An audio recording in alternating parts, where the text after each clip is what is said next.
बोल सियापति रामचंद्र की जय। कल हमने रामायण का पाठ कराया था, उसका आगे का भाग मैं आज आपने सुनाऊंगी। और पूरी अगर रामायण सुननी है तो चैनल ने सब्सक्राइब कर दियो, क्योंकि सब्सक्राइब करने तो आपने नोटिफिकेशन मिलेगी, आपने बेरा लगेगा भी अगला भाग आ गया। बाकी मैं हर भाग पे पहला दूसरा तीसरा डाल दी रहूँगी आपकी आसानी खातर। तो हम फिर पाठ शुरू करा। बोल सियापति रामचंद्र की जय। दुख सुख पाप पुण्य दिन रात साधु साधु सुजाति कुजाति दानव देवता ऊंच नीच अमृत विष जीवन मृत्यु माता ब्रह्मा जीव विष्णु ईश्वर संपत्ति दरिद्रता रंक राजा काशी मगध गंगा कर्म नासा मारवाड़ मालवा ब्राह्मण कसाई स्वर्ग नरक अनुराग वैराग्य आदि वेद शास्त्रों ने इन सभी के गुण दोषों को विभाजित कर दिया है। परमात्मा ने इस जड़ चेतन विषयों को गुण दोष में बनाया है, किंतु जो संत रूपी हंस हैं वे दोष रूपी जल को छोड़कर गुण रूपी दूध को ही ग्रहण करते हैं। था जिस प्रकार हंस पानी में मिले दूध से दूध पी लेता है और पानी को छोड़ देता है, उसी प्रकार संत भी गुणों को ही ग्रहण करते हैं और रुग रूपी जल को तो देखते भी नहीं। विधाता जब ऐसा ज्ञान देता है तब दोषों को त्याग कर मन गुणों में रमता है, किंतु काल स्वभाव एवं कर्म की प्रबलता से साधु जन भी माया के वशीभूत होकर कभी कभी भलाई से चूक जाते हैं। भगवत जैसे भूल को सुधार लेते हैं और सुख दोषों को मिटाकर निर्मलेश देते हैं, उसी प्रकार कभी कभी दुष्ट जन भी सत्संग को पाकर भलाई करते हैं, किंतु उनका मलिन स्वभाव कभी कभी नहीं मिटता। कुछ ठग साधु का वेश धारण कर लेते हैं तथा उस वेश के कारण जगत उनकी पूजा करता है, किंतु एक न एक दिन उनका भेद काल नेमी रावण व राहु की तरह खुल जाता है। कुवेश बना लेने पर भी संत का समान ही होता है। जैसे जगत में जाबवान और हनुमान जी का हुआ, बुरे संग से हानि और अच्छे संग से लाभ होता है। लोक और वेद में यह सबको विदित है। हवा का हाथ पाकर धूल आकाश पर चढ़ जाती है और वही धूल नीचे की ओर बहते जल के संग से कीचड़ बन जाती है। साधु के घर के तोता मैना राम राम रटते हैं और दुष्ट के घर के तोता मैना गिन गिन कर गालियाँ देते हैं। बुरी संगति के कारण धुआं काली कहलाता है, परंतु वही धुआं अच्छी संगति से सुंदर स्याही होकर पुराण लिखने के काम में आता है। इतना ही नहीं, वही धुआं जल अग्नि और वायु के संग से बादल बनकर जगत को जीवन देने वाला बन जाता है।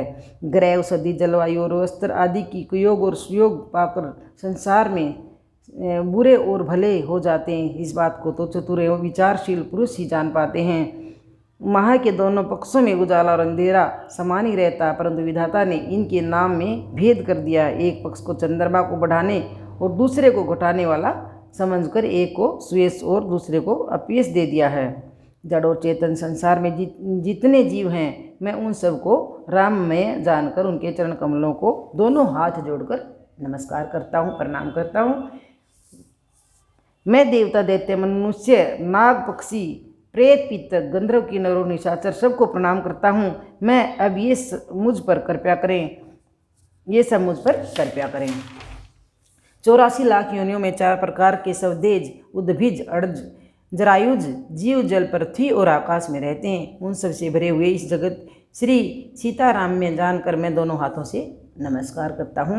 मैं दोनों हाथ जोड़कर उनको प्रणाम करता हूँ। मुझे अपना सेवक जानकर आप सब लोग छल छोड़कर मुझ पर कृपया करें। मुझे अपनी बुद्धि बल का भरोसा नहीं, इसलिए मैं आप सबसे विनती करता हूँ। मैं श्री रघुपति जी का गुणगान करना चाहता हूँ। मैं किंतु अत्यंत तुच्छ बुद्धि वाला हूँ और श्री रघुनाथ जी का चरित्र था है, इसके लिए मुझे कोई उपाय या उसका अस्मात्र भी नहीं सूझता। मेरा मन और मति बुद्धि भिखारी की सी है, जबकि मनोरथ राजा श्री का है। मेरा बुद्धि अत्यंत तुच्छ है, किंतु इच्छा बड़ी ऊंची है। मेरी चाह तो अमृत पाने की है, परंतु जुड़ती छाछ भी नहीं। अतः सज्जन मेरी इस दृष्टा को क्षमा करके प्रेम रूपी मेरे बाल वचन को सुनेंगे। माता पिता बालक के तोतले वचनों को प्रसन्न मन से सुनते हैं, किंतु क्रूर कुटिल और बुरे विचार वाले लोग जो दूसरों के दोषों को ही देखते हैं, उस पर अपने बालक पर भी हंसते हैं। सरस हो या फीकी अपनी कविता किसी अच्छी नहीं लगती, किंतु दूसरे की रचना को सुनकर हर्षित होने वाले श्रेष्ठ पुरुष जगत में बहुत नहीं हैं। वे बंधु संसार में तालाब और नदियों के समान मनुष्य की ही अधिक हैं, जो जल पाकर अपनी ही बाढ़ से बढ़ते हैं, अर्थात जो अपनी उन्नति से प्रसन्न होते हैं। समुद्र के समान तो पुण्यात्मा कोई विरला ही होता है, जो पूर्ण चंद्रमा को देखकर उमड़ पड़ता है, अर्थात दूसरों को बढ़ते देखकर प्रसन्न होता है। मेरा भाग्य तो छोटा है, जबकि अभिलाषा बड़ी है, परंतु मुझे एक विश्वास है कि इसे सुनकर सज्जन तो सुख पाएंगे। हाँ, दुष्ट जन अवश्य मेरी हंसी उड़ाएंगे, किंतु दुष्टों के हंसने से मेरा हित होगा। कोयल के मधुर कंठ को कठोर ही कहा करते हैं। जैसे बगुले हंस पर और मेंढक पपीहे पर हंसते हैं, वैसे ही मलिन आत्मा वाले दुष्ट जन निर्मल वाणी को सुनकर हंसते हैं। जो न तो कविता के रसिक हैं और न ही जिनका श्री राम के चरणों में स्नेह है, उनके लिए भी यह कविता सुखदा से रस देने वाली होगी। पहले तो यह भाषा की रचना है, दूसरे मेरी बुद्धि भोली है, इसे हंसने योग्य ही है। उनके हंसने में कोई दोष नहीं है। जिनके पास न तो अच्छी समझ है और न ही जिनका प्रभु के चरणों में प्रेम है, उन्हें सुनने में यह कथा फीकी लगेगी। किंतु जिनकी श्री विष्णु और शंकर जी के चरणों में प्रीति है, जिनकी बुद्धि कृतिक नहीं है, जो श्री हरि और हर में भेदभाव नहीं रखते, उन्हें श्री राम जी की यह कथा मधुर लगेगी। जो सज्जन इस कथा को श्री राम जी की भक्ति से सजी जानकर इसे सुंदर वाणी से प्रशंसा करते हुए सुनेंगे।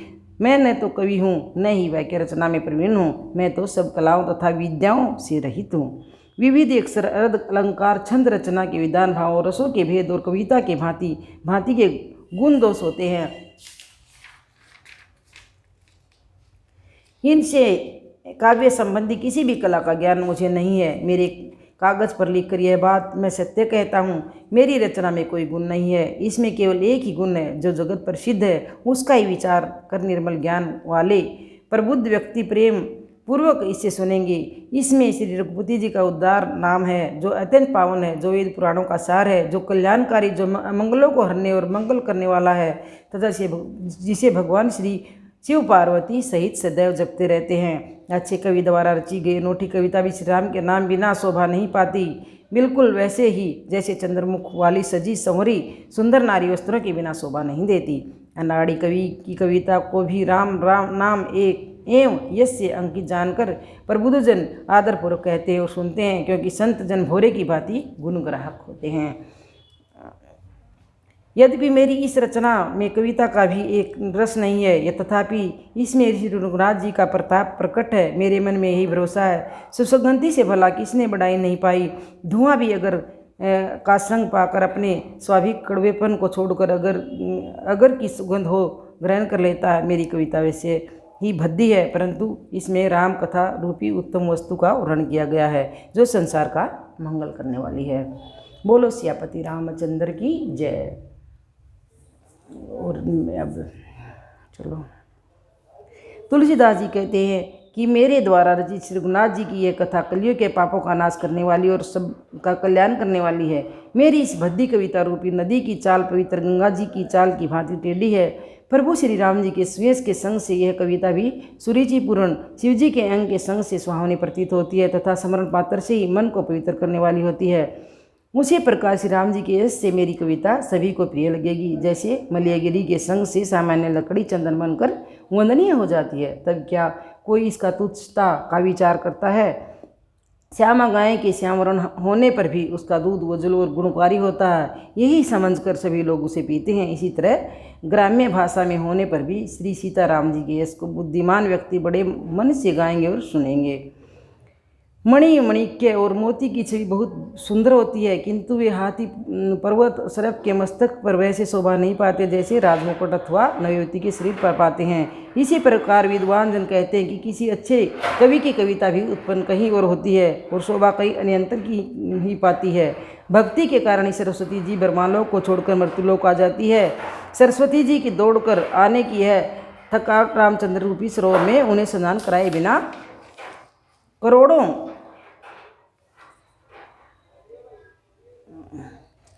पाए से भी दूर नहीं होती। कवि और पंडित अपने हृदय में ऐसा विचार कर कलयुग के पापों को हरने वाले श्रीहरि के गुण ही गाते हैं। संसार के मनुष्यों द्वारा गुणगान करने से सरस्वती सिर धून कर पछताने लगती है। बुद्धिमान व्यक्ति हृदय को समुद्र, बुद्धि को सीप और सरस्वती की स्वाति नक्षत्र के समान कहते हैं। इसमें यदि श्रेष्ठ विचार रूपी जल बरसता है तो कविता मुक्तामणि के समान सुंदर होती है। उन कविता रूपी मुक्तामणियों को युक्ति रूपी सुई से भेद कर तथा रामचरित रूपी सुंदर धागे से पिरोकर सज्जन व्यक्ति से अपने हृदय में धारण करते हैं, जिसे वे अनुराग रूपी शोभा को प्राप्त करते हैं। जो घोर कलयुग में जन्मे हैं, जिनकी करेई कोई होती वे हंस सा वेद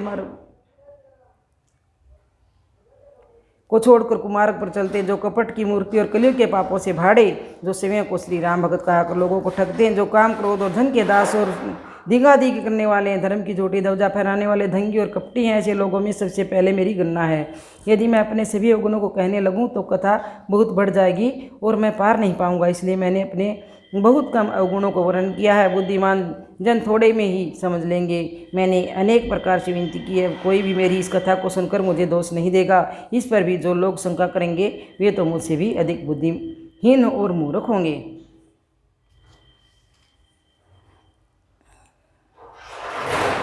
बोल सियापति रामचंद्र की जय।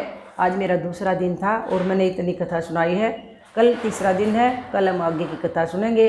जिसने भी पूरी रामायण सुननी है तो मेरे चैनल ने सब्सक्राइब कर दियो और लाइक कर दियो और कमेंट कर दियो, क्योंकि सब्सक्राइब करने से आगे का भाग अपने बेरा लगा भी आ गया। बाकी मैं 1 2 3 4 भाग डाल दी रहूँगी आपकी सुविधा खातर।